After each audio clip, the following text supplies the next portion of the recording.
우리가 가정해가지고요. 길을 가다가 사고가 났어요. 내가 사고가 난 게 아니고 사고의 장면을 봤어요. 그래서 우리가 딱 사고 난 곳에 달려갔더니 사고 당한 사람이 숨을 못 쉬고 얼굴이 창백해지면서 막 죽어가고 있는 거예요. 그 사람들이 둘러싼 사람들이 야 이거 어떡하냐 이거 어떻게 해야 돼 야 빨리 119 전화해 야 119 오기 전에 큰일 나겠다 이거 어떡하냐 하고 있는데 한 사람이 탁 나서 비켜보세요 제가 의사입니다 그러고 하는 거예요. 그 사람이 탁 상태를 보더니 당신 여기 다리 좀 잡아주시고 당신 여기 손 좀 잡아주시고 당신 이것 좀 하시고 이것 좀 하시고 하고 이야기를 해요. 그럼 우리는 그 의사가 시키는 대로 합니다. 그렇잖아요. 그때 뭐야 이렇게 하는 거 맞아? 이 사람이 시키는 거 맞아? 그렇게 생각할 사람이 없죠. 의사는 우리가 알지 못하는 의학 지식을 가지고 있기 때문에 그런 긴박한 상황에 의사가 지시를 하면 우리는 따르게 됩니다. 물론 거기에는 신뢰관계가 존재해야 됩니다. 이 사람 의사 맞아? 사기꾼 아니야? 돌팔이 아니야? 믿지 못하면 따르지 않게 되죠. 자녀는 부모에게 순종해야 합니다. 이것은 하나님이 세우신 질서이자 명령입니다. 하나님의 질서이고 명령이기 때문에 자녀가 부모에게 순종하는 것은 마땅하고 당연한 것입니다. 그러나 한편으로 생각해 보면요. 부모는 자녀가 경험하지 못한 경험적 지식들을 가지고 있습니다. 자녀가 모르는 것을 부모는 알고 있어요. 인생을 먼저 살아본 사람으로서 자녀들이 어떻게 하는 것이 옳은 판단인지 부모는 알고 있습니다. 그래서 자녀는 부모에게 순종해야 됩니다. 그런데 자녀의 입장에서는 부모의 가르침이 싫을 때가 있습니다. 그래서 자녀들이 머리가 조금 크면 하는 말이 내 일은 내가 알아서 할게요. 나도 내가 뭐 해야 될지 다 알아요. 내가 알아서 할게요. 그렇게 이야기합니다. 근데 사실은 모르는 겁니다. 아직 안 살아봤잖아요. 자녀들은 부모를 신뢰해야 하고 더 나아가서 하나님을 신뢰하고 부모에게 순종해야 합니다. 하나님은요, 감히 우리와 비교할 수 없는 분이십니다. 하나님의 지혜는 무궁하고 헤아릴 수가 없습니다. 하나님의 어리석은 것이 사람의 지혜로운 것보다 훨씬 지혜롭습니다. 하나님의 생각은 하늘이 땅에서 높음과 같이 감히 우리의 생각과 견줄 수 없이 높은 생각을 하시는 분입니다. 그래서 욥기 5장 9절에는 이렇게 말씀하셨습니다. 하나님은 헤아릴 수 없이 큰 일을 행하시며 기이한 일을 셀 수 없이 행하신다. 우리가 헤아릴 수 없는 큰 일을 하시는 분이 하나님이십니다. 시편 40편 5절에는요. 여호와 나의 하나님이여 주께서 행하신 기적이 많고 우리를 향하신 주의 생각도 많아 누구도 주와 견줄 수 없나이다. 그 누구도 하나님과 견줄 수 없는 겁니다. 그래서 우리는 하나님께 순종해야 합니다.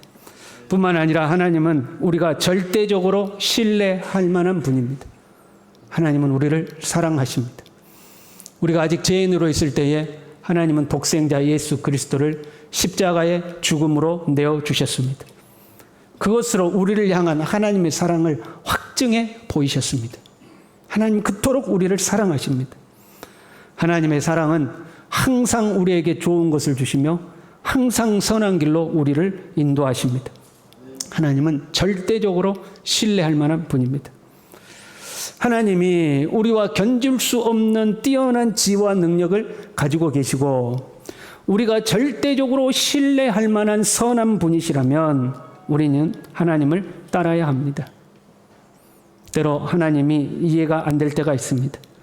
우리가 원했던 결과가 주어지지 않을 때도 있습니다. 그럼에도 불구하고 우리는 하나님을 신뢰하고 하나님을 따라야 합니다.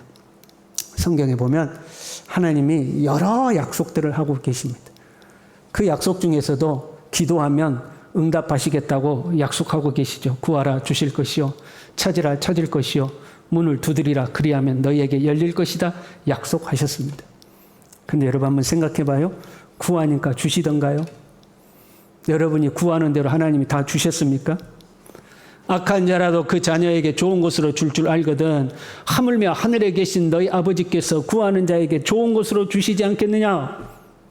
하나님이 여러분에게 좋은 것으로 주시던가요? 항상 좋은 것으로 주시던가요? 생각해 보면 하나님이 우리에게 주시는 것들이 우리의 생각과 다를 때가 있습니다. 어떨 때는 내가 소망했던 기도가 응답되지 않을 때도 있습니다. 그러면 믿음이 약한 사람은 이런 생각을 하죠. 에이씨, 기도해도 소용도 없더라. 내 이제 앞으로 기도한가 봐. 다시는 기도 안 해. 이런 생각을 하게 되죠. 거기에서 낙심하면 기도를 통해서 우리에게 항상 선하고 좋은 것으로 주시는 하나님의 응답을 놓치게 됩니다. 지난주에 저희 둘째가 저에게 용돈 줬잖아요. 할렐루야. 주일날 저녁에 집에 갔어요. 집에 갔더니 둘째가 저한테 그러더라고요. 아빠, 용돈 아꼈어? 제가 이야기했으면 이미 다 써버렸다. 벌써 다 썼어? 하나님께 바쳐버렸어. 그랬더니 둘째가 엄마야, 그 성경에 보면 아들을 하나님께 바친 사람이 있다더니 내 용돈 하나님께 다 바쳐버렸네. 가만 보니까 둘째가 조금은 서운해하는 것 같아요.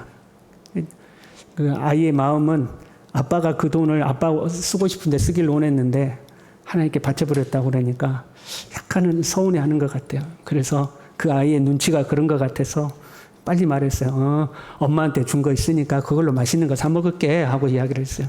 그랬더니 얘가 쪼르르 엄마한테 가서 이랬어요. 엄마 아빠가 벌써 돈 다 써버렸대. 하나님께 바쳐버렸대. 그 엄마 준 돈으로 맛있는 거 사 먹는다는데 그랬더니 애기 엄마가 하는 말이 나도 하나님께 바쳐버렸어.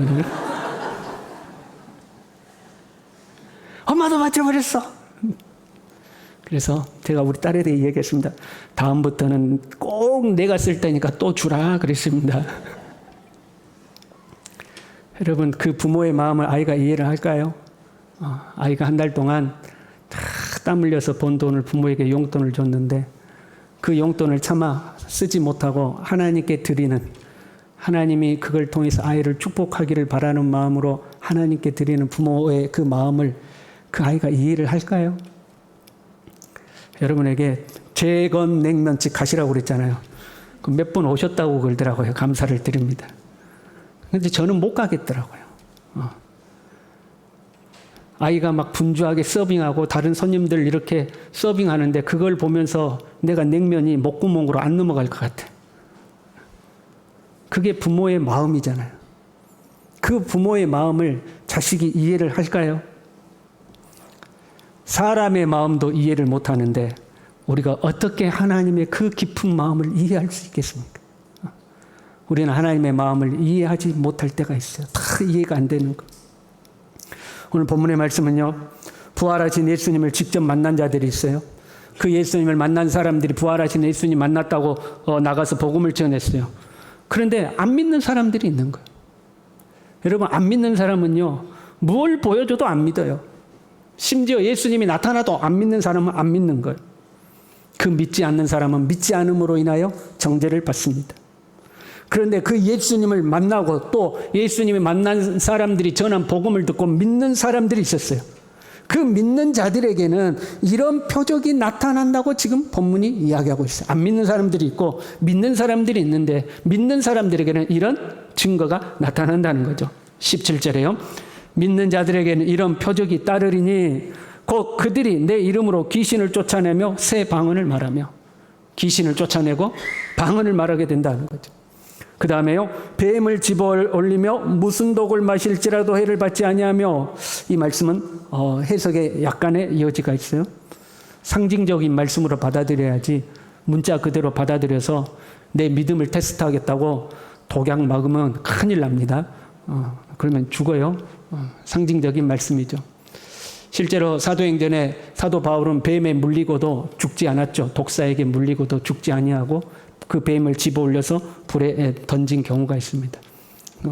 그러나 상징적인 말씀으로 봐야 되겠죠. 왜요? 앞에 있는 말씀들이 다 영적인 것을 이야기하고 있어요. 귀신을 쫓아내고 방언을 말하고. 그러니까 뱀은 사단을 상징하고 있고 독은 잘못된 교훈들을 상징한다고 볼 수도 있는 거죠. 어찌됐든 그 다음 말씀에 이제 주목하는 거예요. 그 다음 말씀이 이렇게 되어 있어요. 병든 사람에게 손을 얹은 즉 나으리라. 하나님은 우리를 고치시는 하나님인 것을 믿습니다. 예수님은 이 땅에 계실 때에 많은 사람들을 고치셨습니다. 예수님의 사역을 한 구절로 정리한 말씀이 마태복음 4장 23절입니다. 이렇게 되어 있어요. 예수께서 온 갈릴리에 두루다니사 그들의 해당에서 가르치시며 천국 복음을 전파하시며 백성 중에 모든 병과 모든 약한 것을 고치시니 가르치시고 전파하시고 고치시고, 이것을 예수님의 삼중사역이라고 합니다. 같이 합시다. 가르치시고 전파하시고 고치시고. 주님이 이 땅에 계실 때 하신 일이에요. 그런데 가르치시고 전파하시고 고치셨으니 마태복음 4장 23절이죠. 그 다음 24절에 다시 한번 강조하는데 특별히 고치는 사역을 강조해요. 24절에 이렇게 되어 있습니다. 그의 소문이 온 수리아에 퍼진지라 사람들이 모든 앓는 자 곧 각종 병에 걸려서 고통당하는 자, 귀신 들린 자, 간질하는 자, 중풍병자들을 데려오니 그들을 고치시더라. 앞에서 가르치시고 전파하시고 고치셨다. 그리고 그 뒤에 다시 한번 고치셨다를 다시 한번 강조하고 있어요. 예수님의 사역에 있어서 중요한 부분을 차지하고 있는 것이 고치시는 사역인 거죠. 이 예수님의 사역은 부활하시고 승천하신 이후에 사도들에게 이양이 됩니다. 성령이 임하셨고 방언을 하게 되었고 귀신을 쫓아내게 되었고 병든 자를 고치는 일들이 사도들에게 그대로 나타나는 거죠. 사도행전에 보면 베드로와 요한이 성전에 기도하러 올라갔다가 성전 미문에 나면서부터 걷지 못한 자를 금과 은은 내게 없거니와 내게 있는 것으로 내게 주노니 곧 나사렛 예수 그리스도 이름으로 일어나 걸으라 하고 손을 잡아 일으켜서 그 사람이 걷고 뛰는 그 일이 기록되어 있습니다. 이 사건으로 인하여서 복음이 폭발적으로 전파되게 되었고 당일에만 믿는 자가 5,000명이 되었다 하고 기록하고 있습니다. 복음이 전파되는 데 있어서도 고치는 사역이 굉장히 중요했습니다. 그리고 병을 고치는 것은 사도들에게만 국한되어 있지 않고 오늘 본문의 말씀에 의하면 믿는 자들에게는 이런 표적이 있다는다. 예수 그리스도를 구주로 영접한 모든 자들은 병든 사람에게 손을 얹으면 낫게 되는 그 은혜가 있다고 약속하고 계십니다. 우리가 이 말씀을 의지하여 병든 자에게 손을 얹을 때에 치유되는 은혜가 있기를 간절히 바랍니다. 우리 교회 성도들이 한 분, 두 분 아프면서 목회자로서 마음이 참 무거워요.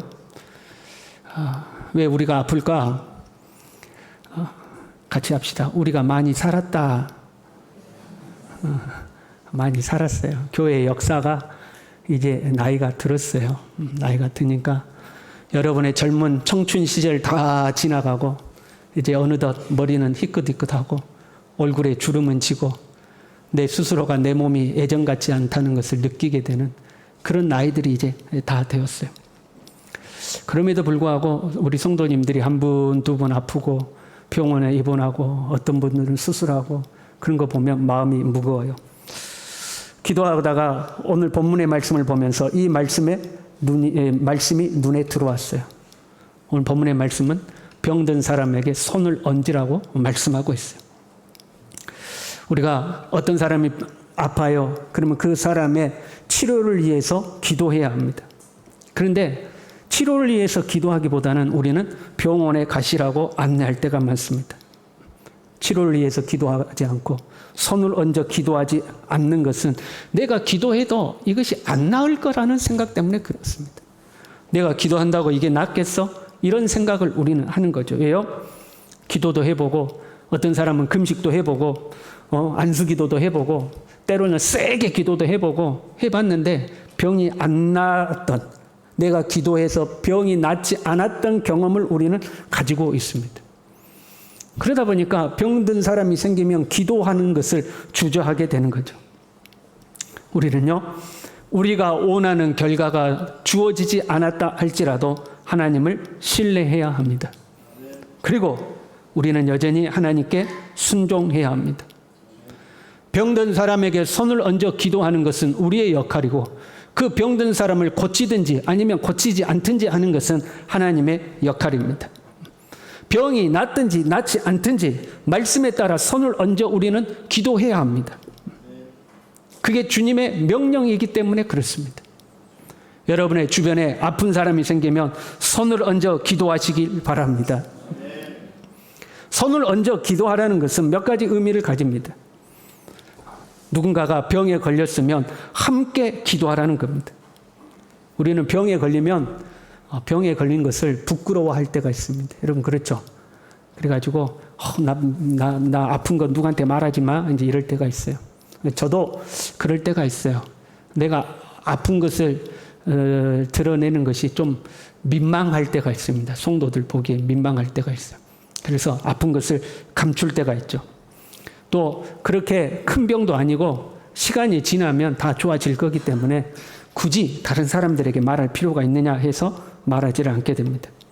그러나 하나님의 은혜를 구하려면 함께 기도해야 합니다. 내가 병이 들었음을 이야기하고 나를 위해 기도해 주기를 부탁을 하고 함께 기도하는 거죠. 그러니까 누군가가 내게 손을 얹어 기도한다는 것은 나의 아픈 것을 공개하고 함께 기도하라는 거죠. 그 사람이 뭔가 신령한 은사를 가져서 그 사람에게 기도받는 것이 아닙니다. 예수 믿는 사람은 누구든지 믿는 자들에게는 이런 표적이 따른다고 말씀했기 때문에 예수 그리스도를 믿는 사람이라면 누구든지 손을 얹어 기도할 수 있는 겁니다. 그래서 손을 얹어 기도하라는 것은 병이 걸렸음을 함께 중보하여 기도하라는 거예요. 또 한편으로는 병이 든 사람은 겸손해져야 합니다. 누군가가 나에게 손을 얹어서 기도한다는 것은 나는 그의 도움을 받는 것을 의미합니다. 그렇잖아요? 누군가가 나를 위해서 기도해 주잖아요. 나는 그 사람의 도움을 받는 겁니다. 우리 옆 사람에게 인사합시다. 저를 위해서 기도해 주십시오. 그 하라고 뭐 안 하는 분들이 있어요. 다시 한번 합니다. 저를 위해 기도해 주십시오.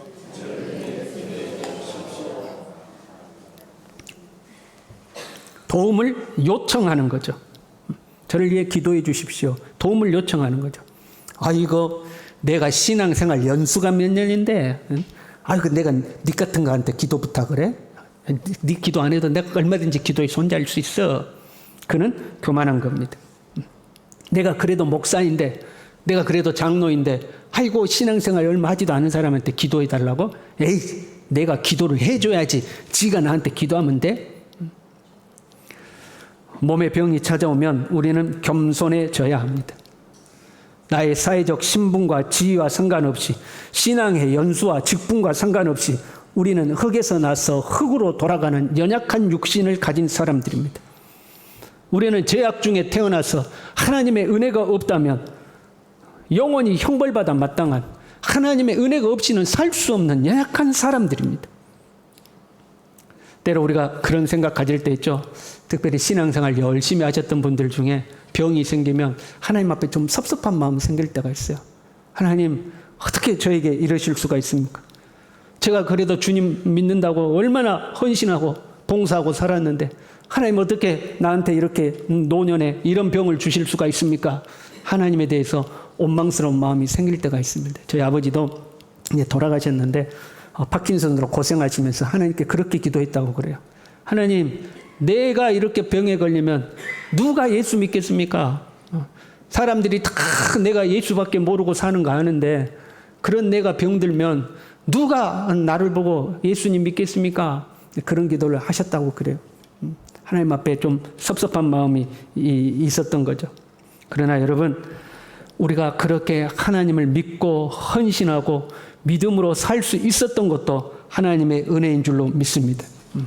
그래서 우리가 병이 들면 우리는 우리의 본질로 돌아가서 겸손해져야 합니다. 나는 흙에서 난 그리고 흙으로 돌아갈 수밖에 없는 연약한 존재인 것을 인정해야 됩니다. 그리고 겸손하게 도움을 요청하는 거죠. 저를 위해서 기도해 주십시오. 저를 위해서 기도해 주십시오. 하고 겸손해져야 됩니다. 또한 손을 얹어 기도하는 것은 믿음을 전제로 하고 있습니다. 믿는 자들에게는 이런 표적이 따르니 믿는 자들이라는 전제하에 손을 얹은 즉 나으리라고 약속하고 있습니다. 그러니까 손을 얹는 사람도 믿음으로 기도해야 되고 손을 얹음을 받는 사람도 믿음으로 기도를 받아야 됩니다. 물론 병이 안 나을 수도 있습니다. 그런 경우 많아요. 저는 목회자니까 누군가 아프다고 그러면 가서 기도해 주잖아요. 좀 세게 기도하면 나을 것 같아서 목청을 높여가지고 주여 고쳐 주시옵소서 하고 세게 기도해도 안 나을 때가 훨씬 많아요. 그러면 좀 민망해지고 그 다음에 기도하려면 자신도 없어지고 그렇습니다. 그러나 우리는 결과를 믿는 것이 아니라 주님의 말씀을 믿는 겁니다. 결과는 주님의 뜻대로 되는 겁니다. 하나님이 선하신 뜻대로 하실 겁니다. 우리는 그 하나님의 약속의 말씀을 믿는 겁니다. 약속의 말씀을 믿고 주님이 말씀하셨으니 말씀대로 하는 겁니다.